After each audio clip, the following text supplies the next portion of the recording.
Hi there, I'm Tricia Pine, and welcome to Rejoice in Your Voice. This week, I am giving you a special interview with Brett Manning. Brett Manning is a performance coach, and he works with musicians, vocalists, athletes, and business people all over the country to help them in the area of transformation and mindset so that they get the results in their life that they want.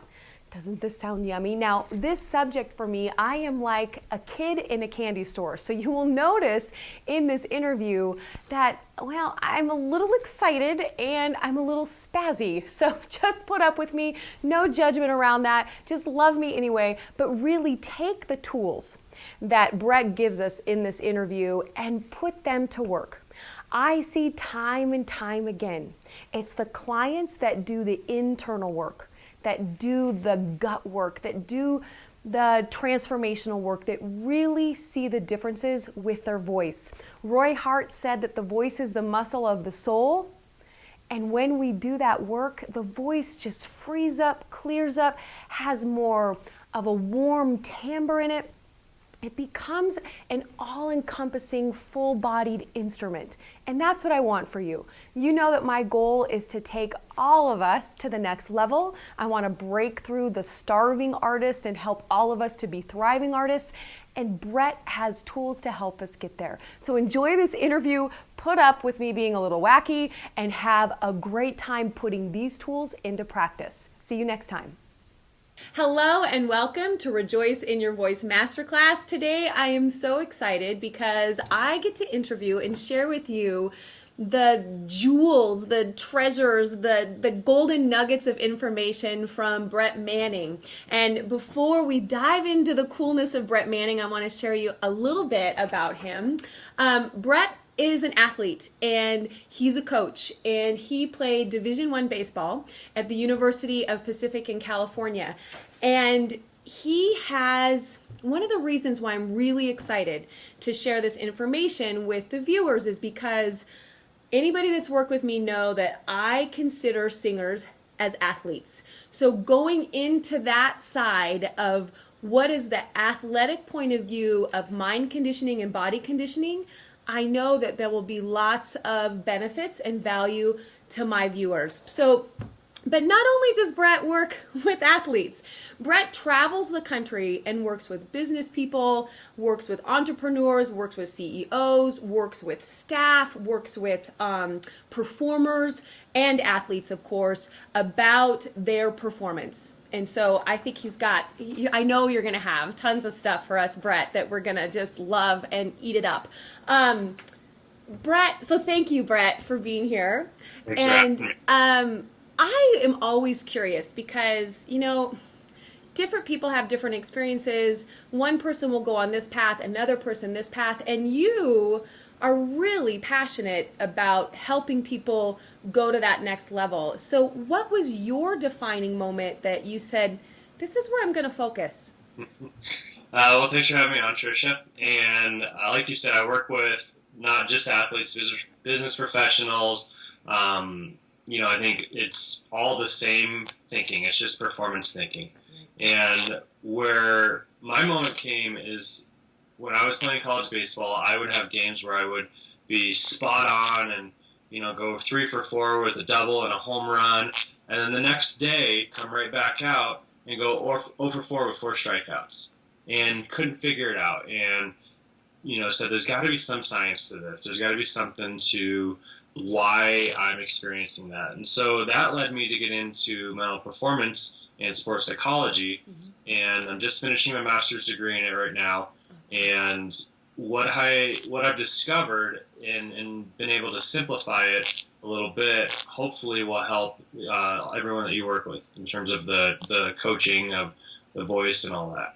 Yeah, great. And you're right. Isn't that true that one time we can get up and hit the high C and it's perfect, and then the next performance it's like, what's going on? So you're right. I think as professionals what we want is that consistency. And it can only happen when we go and we dive deeper into what's happening here and what's happening in the body. Awesome. Yeah. Okay, cool. One of the things that I want to ask you about, because this, like, I feel like I'm like a kid in a candy store right now because I love this topic because it's so valuable. And I find that in my life experience, I didn't have a lot of it coming at me from my education or from my teachers. I kind of had to go after it myself. And one of the things I found, even in my own coaching and in my own life, is that all of us are kind of leading with a wound of some kind, or with a disempowering belief, or a story that's not really serving our outcome. In your work, Brett, what are some of the most common kind of disabling, disempowering beliefs that people carry around with them? What do you find? That's great.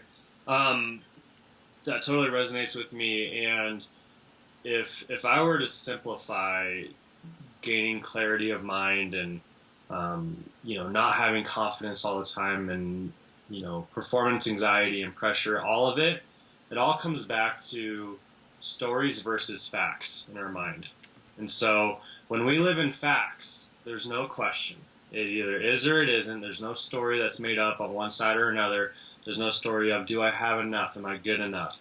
What's the other person thinking of me? What is whoever I'm performing to, the audience, thinking of me? When we can get out of the stories that we create, we can all of a sudden have clarity of mind.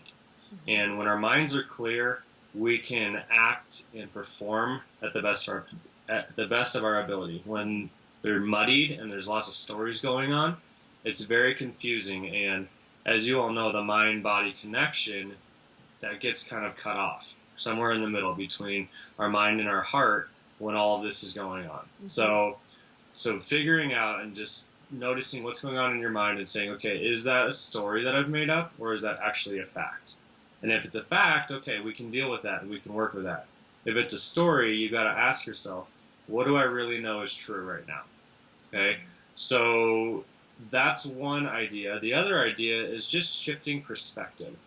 And so when we can shift perspective, okay, especially like with pressure and anxiety and self-limiting thinking, okay, we usually get into the story and the perspective of, well, what if this doesn't go the way I want it to, right? If we just flip the perspective and say, well, what if it absolutely goes the way I want to? Then what does it look like? It's a whole different thing we're looking at, and it frees ourselves up.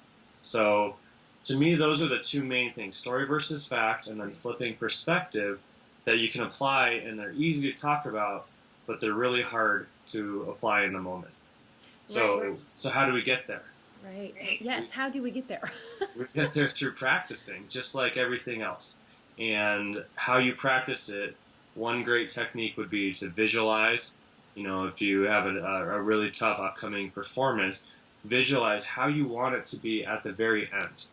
How do you want to be feeling? How do you want to be holding your body? How do you want your eyes to be? How do you want the audience to be receiving it? And if you can create that type of atmosphere and environment in your mind, now your body and your mind has a clear target to get to. And it's just like, okay, I know how to do this. I've practiced over and over again. I'm just heading right there. That's a good point. And I think that reminds me of one of the exercises that I would do before I would go to an audition or do a performance. I would actually script it out. I would write it out. Wow, I love how I feel in the gown that I'm wearing. I mean, to where the smell of the theater feels so good to me, and the light. I mean, I would chunk it down to so many details. So the clarity for me was right there. I love how, the standing ovation at the end doesn't that feel great? So it's interesting how that mind, when we get that target, that clarity, now goes, oh, okay, now I know what to focus on. Thank you very much. Now I can integrate that into my practice. And when you said, splitting up facts versus story, I think, as humans, we're meaning-making machines. Everything, we're always going, is this safe? Is that right? Is this good? Is that bad? We're always doing that. And that meaning-making, that story, is it fact?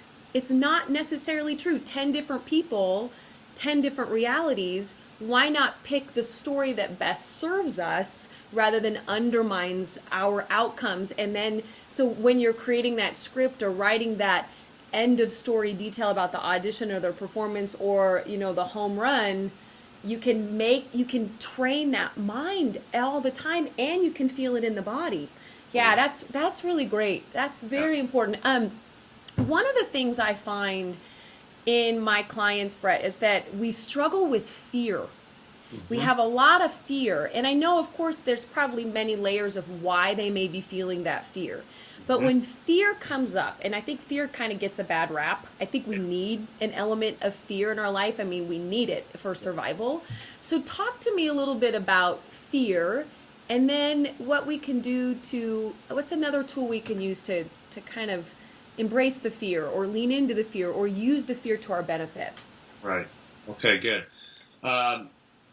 First of all, fear is a great thing, as you mentioned, because one thing that fear has is tons of energy. It's packed and packed and packed with energy. Okay, so I like to think of it as you're watching TV. Okay, and when you're watching TV and it's a scary movie, okay, or even a sad scene, there's tons of energy in those scenes. Okay, if you can just take that same amount of energy and just change the channel, so change the picture of your mind, you're now channeling all of that great energy into what you want instead of what you don't want. Okay? And so that's one thing. Yeah, another thing with fear is really tuning into your emotions. So when you can really notice, okay, I'm feeling fearful, and just have the awareness of that and tell your body, okay, I'm feeling fearful. What I want to be feeling is excited and energetic. Okay? Our bodies know that feeling because we've all had it before, and it knows how to shift gears. Okay? And as soon as we shift gears and just ask ourselves, okay, please, please, please, let me just feel excitement instead of scared, all of a sudden our thoughts start changing too. Right. And so everything that goes on in our brain starts in our heart. And so if we can just tap into those emotions and ask our body to change, it will change. It's self-correcting. It's just kind of this weird thing. It's almost like, an airplane, when it gets off track, it self-corrects. Same thing with our emotions. And if you just ask it to get back on track, it knows how to do it, and it'll change faster than trying to change your thoughts up there. Right, and great point, because I think it's too taking on that observer outlook of going, oh, I see the fear. Yeah. So sometimes when we're in the fear, it's hard to go, wait, stop. It's okay. Just what is this that I'm feeling? Just notice it. It's right. Observe it, notice it. Yeah. One thing about that, and so I'm curious, because excitement and fear, enthusiasm, all this in the body, I find that with singers and actors and speakers, we have to feel low in the body, like grounded in that breath in the body. Yeah. So how do we then, once we go, okay, I want to feel excited, how do we get deeper into the body so we're not still up in this kind of fight or flight type sensation in the body? What are your suggestions about that? Well, there's a great technique, and maybe you've spoken or heard about it before, but it's called centering. And I learned it from Don Green, who's a psychologist in Southern California, and he's worked at the Juilliard School of Music and everything. And a lot of SWAT members use it for the police force. Okay. What it is exactly what you're talking about. It's a grounding technique. And so how I picture it is, I picture trying to pull all of my energy down into a ball. Okay, so trying to take every piece of my energy, put it into a ball, and put it right behind my belly button. Okay. And I can just picture that like ball of energy just sitting right behind my belly button. And when you do that, now all of a sudden your body or your mind and everything else gets in tune with the core of your body. And that gives you that grounded feeling, that centering feeling that you need to then feel safe. Great. Super. Another thing about fear is I can't remember who said it, but they said fear is excitement without the breath. Oh, nice. Oh, that's good, Brett. Thank you. But it is, because as soon as you take that energy of fear and add breathing to it, now we've got excitement. Right. So the number one thing we forget to do is breathe when we're starting to feel afraid. And then the other thing is to move our breath down. So if you can picture when you get scared, your breath gets real high and it gets up here high in your chest. And if you notice that, just be aware of it. Just say, okay, that's great. I feel it. I feel fearful. Okay.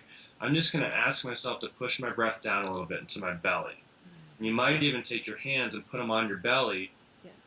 and go in and out and feel your hands expanding and then contracting with each breath so that you know I'm down on my belly and I'm not up in my chest anymore. Right. Because if you can picture lying on a couch watching TV, just hanging out on a Saturday afternoon, your breath is really low. It's in your stomach. Right. But then as soon as you get scared and hyped up, it comes up high. So we've got to get back down to that lower breath because our body knows that. And it's like, oh, that's how I do when I'm relaxed. Mm-hmm. You know? Right, exactly. I think of that breath as the sleeping breath, the meditative breath, and that core breath in martial arts is that's where our power center is. And I love what you said about putting your hands on your belly, because I think a lot of us are kinesthetic, kind of, visceral learners, and just to go, I'm going to move my breath to my belly can be still, there's a huge disjunct between brain and body. So to really come and go, okay, am I there? Am I in my belly? Am I really dropping down? Is really important. So thank you for bringing that up, because I do. And then what I think is that, yes, the fear will arise in those audition performance and speaking situations, but if we practice in that breath all the time, right, with every swing, with every pitch, with every note that we're going to take, then by the time we get to those times, it's easy. We're already there. Yeah, we can get there faster, sooner. Our body goes, oh, I recognize that. If we wait until we get there, it's going to be a lot more challenging, for sure. Yeah. And it doesn't just show up. Again, it's a skill that we practice over and over again. And there's a reason some people can do it faster than others. And typically it comes with they've practiced it a lot, or they've already been in those situations many of times in their life, and they know how to shift quicker. Right. There you go. That's true. Because it's not that just some people have it easier. It's the muscle memory has already been developed. Totally. I mean, I can remember, I think it was in I want to say late 90s, like 98 or 99, and they interviewed Tiger Woods after a really big golf tournament that he won, and they said, Tiger, you looked a little extra nervous on the first tee today, were you? And he says, the day that I'm not nervous on the first tee is the day I quit golf. Yeah. Okay, so that shows you the best of the best in his industry feels nervous on the first tee every time. So that nervousness it's a normal thing, and it's good because it means that you care. It means that you want to perform at your best. Now we just got to channel that. And we can do it. Yeah, true. Mm-hmm. So talk to me. I am going to raise my hand because I'm one of these people. Talk to me about perfectionism, because I go there. And Brett, part of my story was I got so lost in judgment and perfectionism that I actually stopped singing for a period of years because I was disconnected from the heart space and the body, and I was just in this heavy I'm not doing it right and I'm not good enough. And so talk about the perfectionism aspect of performance. Yeah, and all of us high performers get caught up in it because we get so into our practicing and fine-tuning our craft that perfectionism is something that we can all become susceptible to. Mm-hmm. So a couple of things you can work on to deal with it is, one is not measuring your self-worth by what you do for your performance. So, for instance, say, like, I am Brett and I sing for a living, right? Or I am Brett and I play sports for fun. You know what I mean? Right. So it's separating yourself out from your performance, because a lot of times when we associate our self-worth with how we perform, we become our craft, and that's a dangerous place to be, because then perfectionism sets in, because we get little shots of dopamine when we do well, right? And then we keep wanting more and more and more of that. And then when we start losing that dopamine, now it gets scary again. And then we start this big spiral. Okay. So one thing is disassociating your self-worth from your performance. Another thing is have to or get to. Okay. And a lot of times we'll go into an audition or go into a game and think, I have to perform well. I have to get a hit here. I have to nail this note. Okay. And if you flip that to I get to, kind of like we were when we were first learning how to do it, like, oh my God, I get to do this amazing thing. I get to go audition for 200 people. Like, this is so cool. Okay, now we start tapping into the fun and creativity, and that's when we operate our best. When we get into the have-tos, all of a sudden we're limited with our creativity. It's like so structured, right, and it's scary. And it's like, if I have to, there is a ton of uh, pressure that goes with that. If I get to, there's not much pressure. I'm just out there having fun. And it's kind of a double-edged sword, because we think, okay, I gotta nail this, I gotta nail it. That just hinders us. When we think I get to nail it, I'm so excited about that. Now it seems like I'm caring a little less, but you actually perform better. So it's kind of that double-edged sword. It's interesting, isn't it? Because when we say we have to, it's almost like I can feel the constriction in the body, and when I feel I get to, I feel that openness in the body. Yeah, and if you just change that one word, it's amazing. Yeah, and that's really helpful. Thank you. Mm-hmm. I read a great book called Talent is Overrated, and in it he talked about practicing methods. And I feel like whether we're an athlete or whether we're a performer and an artist, we have to practice. So, Brett, I want to know, what are your feelings, or how do you chunk down in a week, in a day, the practicing that needs to take place to get the result that we want? That's so tough to say because it's so subjective. One thing that so we can all stay busy and we can all be practicing all the time, but is that really productive practice, right? One thing that we can really do to our practice time to really make it productive is pretend in your case, you have an audition, and try to recreate that as much as you can. If you need to, you invite friends to come, watch you, or create some kind of a sound booth, just something to feel like it's the real deal. Because if we're not practicing in our performance environments that we're actually going to have to perform in, it's not that productive of practice, because our minds and our bodies know the difference. Like, oh, this is practice mode, or oh, this is go time mode, right? Yeah. So if we can practice more in that go time environment, then it's productive practice. The other thing too that, I know especially with sports, we don't have enough hours in the day to get it all done on the practice field. And I imagine with our voice, you can only, exert your voice a certain amount before you start straining your vocal cords and everything. So one great piece to add practice time is visualizing. Okay. And we've talked about that. And, even 10 minutes of really solid visualization could be as good as an hour or two of actual practice time. Right. You know what I mean? I forget about that. I said I do some of the scripting when a big thing is coming up, but you're right. I don't really do that on a daily basis. So if I was to add that in, like 3 minutes, 5 minutes, mind movies, the self, what are your favorite ways to kind of just condition that? Is it depending on how, what our learning modality is? I know I'm throwing a lot at you in that question, but I think visualization is so important. Mm-hmm. It's different for some people. Some people do first-person visualization where they see it coming out of their own eyes. Some people do third-person, like it's someone watching you. Most people prefer first-person, I think.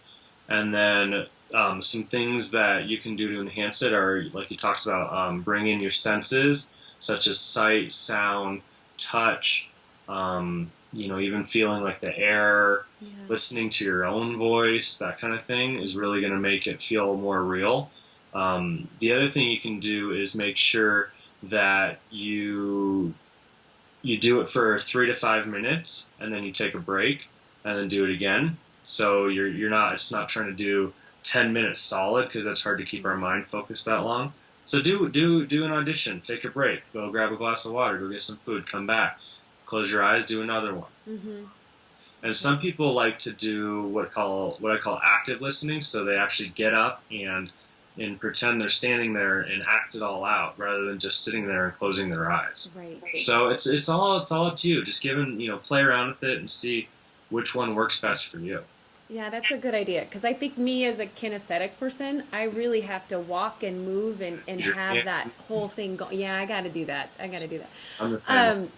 One of the things that because I love Tony Robbins. I walked on fire. I love Brendon Burchard. I'm like a self-transformation junkie. Yeah. And I have on my phone a mental trigger that comes up. I put it in my phone as an alert, and it says present, bold, and aligned, because that's what I want. If I'm present, I can be really in my body.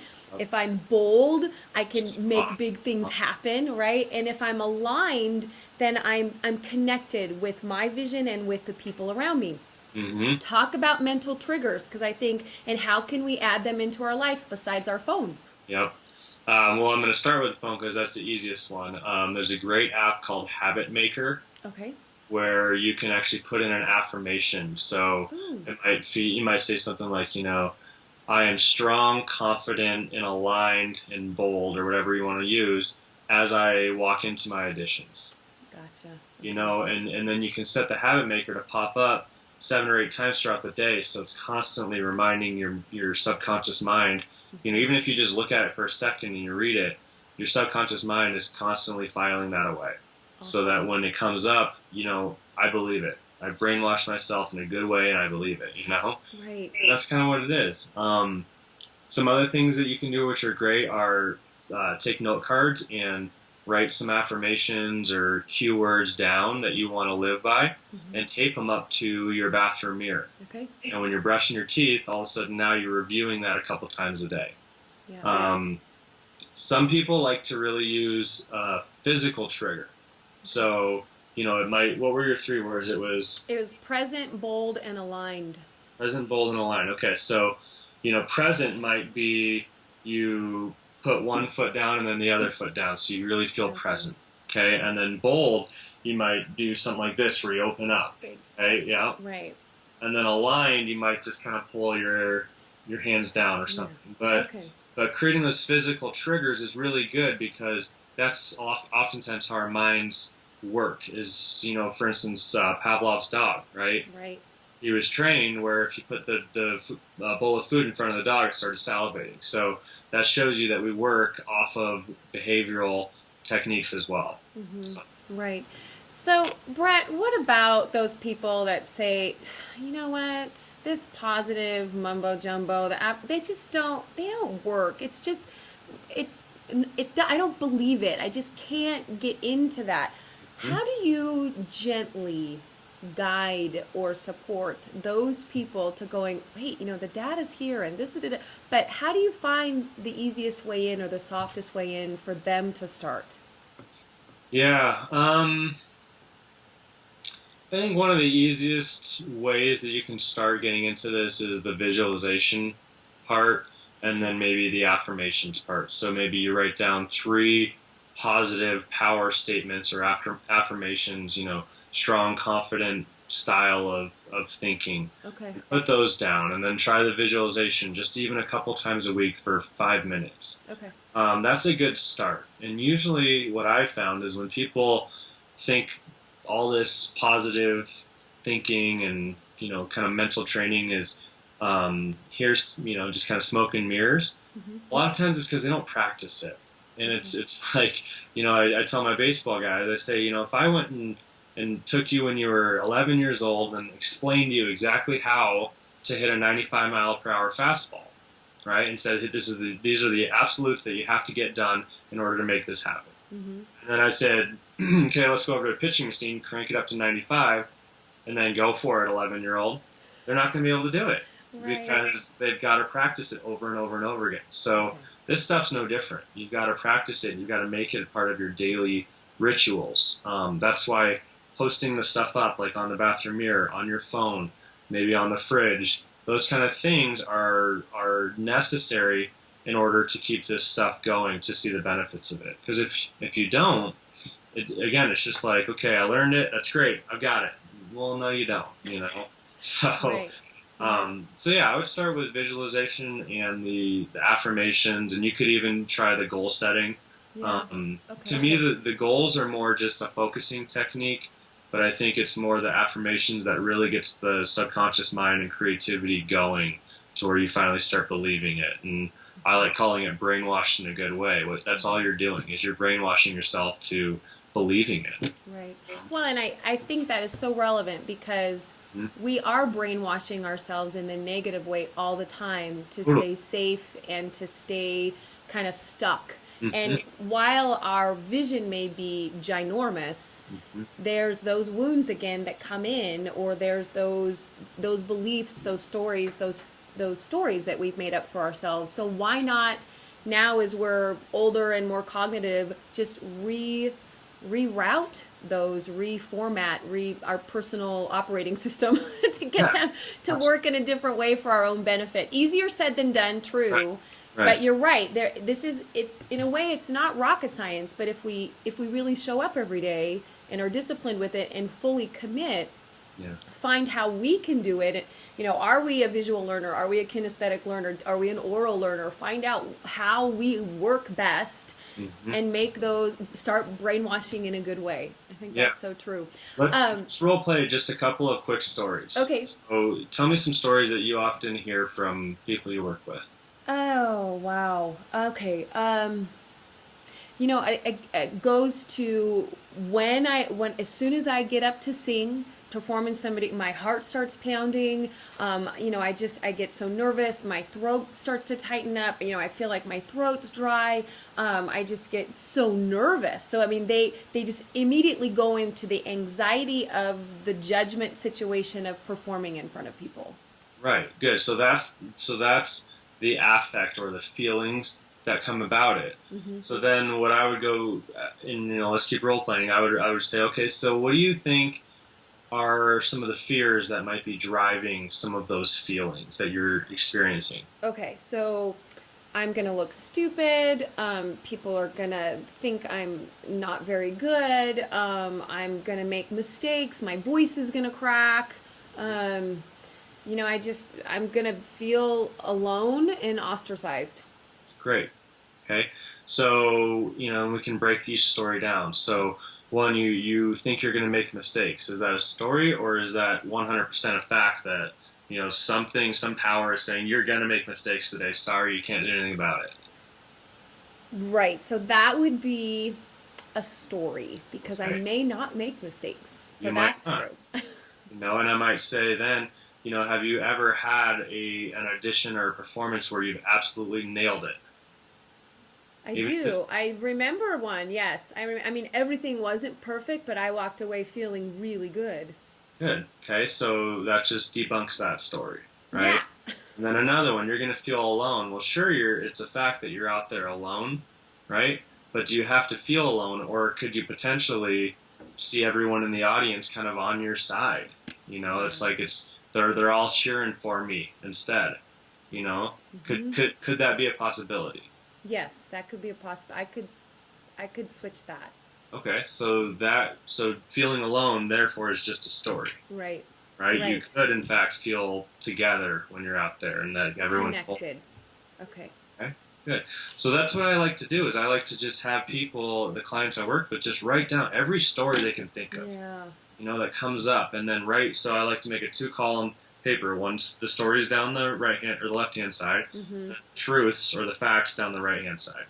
And so for each one, say, is that a story or a fact? And if it's a story, well, what do I know is true? And just keep working through them. Awesome. And that way it kind of clears it up a little bit, because we hold so much energy with all these stories up in our mind that we've made up, and it's like, oh, that might not really be true. I have the story that, but I don't know if it's really necessarily true. Right. It's not a fact. Brett, that gives us good homework, gives me good homework, because I love to do that, because no matter how much I'm dedicated to this work, there may be always a new meaning or a new story that might be creeping in. And so I'm gonna do that. I'm gonna write that down and I have to do it all the time. Chunk apart. Yeah, really? Yes. So chunk apart all those looping stories that come in and go, wait, what's really true? What's really true? Good. Where can people find you, and what do you have coming up? Because I think you're awesome, and I know even with your work with my son, I've seen the benefits, and I see it right here in the house, and he's doing his mental triggers, and he's working on his stuff, and so I know the benefit that you have, and you have like the most incredible schedule. You really go, and you're so committed to service in this way, and I appreciate you so much for that. Okay. And so how do people find you? How do people work with you? What do you have coming up? Yeah, thank you for asking. So my website is BCM, stands for my initials, Brett Cannon Manning. So bcmperformance.net, Okay. and that you'll see all the things I offer on there. And then for any of the local teenagers that might be listening to this, or parents that might have teenagers that are local in the Boulder, Colorado, Louisville, Denver area, my fiance and I put on a once a month teenage workshop. We call it Leadership and Etiquette, Oh, great. and we teach them literally the skills that they're going to take with them the rest of their lives. So, for instance, last night, one of the main things we talked about was the art of small talk and how to do anything successful in life, whether it be making friends or a business connection or finding the right one day. It all comes back to small talk, and people that can execute small talk are the ones that life's a whole lot easier for, and doors open and connections happen. So if you're interested in that, the website is teenswithclass.com. Nice, nice. And I know Andrew, my son, is interested in going to that next month. Last night was my birthday, so he didn't go. But I know he wants to do that for next month because I think it's great to support. I mean, kids get it from us, our, the parents all the time, but to have somebody like you that's, strong and active and clear and really cares for people and is where you're doing a huge service on the planet, to see that type of role modeling is very impactful for them. I look back on my own life and I remember people like that just they just changed my perspective hugely. So you'll see Andrew next month Awesome. for your March class. Yeah. Brett, thank you so much. This has been so fun for me because part of my vision is taking artists from the starving artist mentality to the thriving artist mentality. And I believe wholeheartedly that it's these skills that you give us through the visualization and the mental triggers and bringing the breath down and looking at our story versus fact. These are the things that are going to start shifting my viewers and the artists in the world to really live that thriving life that they deserve. So thank you so much. Totally. And for starving to thriving, the one thing is just start owning it. Yeah. And the sooner you start owning that you are a thriving artist, the sooner it's going to happen. Yeah, awesome. Beautiful. Thank you so much. Big hugs to you, and we'll see you next month. Sounds good. Thanks, Okay. Tricia. Thanks, Brett. Bye-bye. Bye.